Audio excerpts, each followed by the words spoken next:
కాంగ్రెస్ అగ్రనేత రాహుల్ గాంధీ జన్మదిన వేడుకల్ని సంగారెడ్డిలో ఘనంగా నిర్వహించారు TPCC working president Jaggareddy.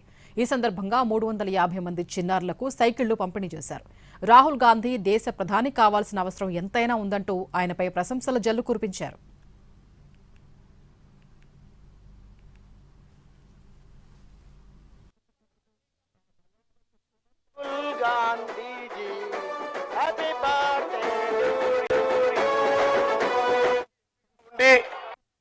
Indira Gandhi గారు రాహుల్ గాంధీ గారి యొక్క నాయనమ్మ మరి మన మెదక్ నుంచి ఎంపీగా ఉండి ఈ ప్రాంతంలో మరి వాళ్ళు ప్రైమ్ మినిస్టర్ గా ఉండి ఈ సంగారెడ్డికి ఆర్డినెన్స్ ఫ్యాక్టరీ, ఒక బీడీఎల్, ఒక బిహెచ్ఎల్, ఒక హిక్రిసాట్ ఇలా ఎన్నో ఇండస్ట్రీస్ వచ్చినాయి అంటే ఆనాటి రాహుల్ గాంధీ గారి యొక్క కుటుంబమే.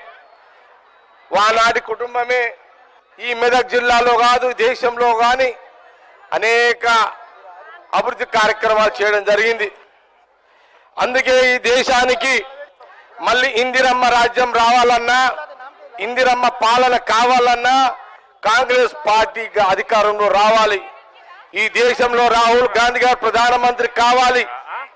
తెలంగాణ రాష్ట్ర ప్రజలారా, ఆంధ్రప్రదేశ్ రాష్ట్ర ప్రజలారా, మరి దేశ ప్రజలారా, మరి రాహుల్ గాంధీ గారు ప్రధానమంత్రి అయితేనే, రాహుల్ గాంధీ ప్రధానమంత్రి మనం చేసుకుంటేనే మన భవిష్యత్తుకు భద్రత ఉంటది. మన భవిష్యత్తు బాగా ఉంటది.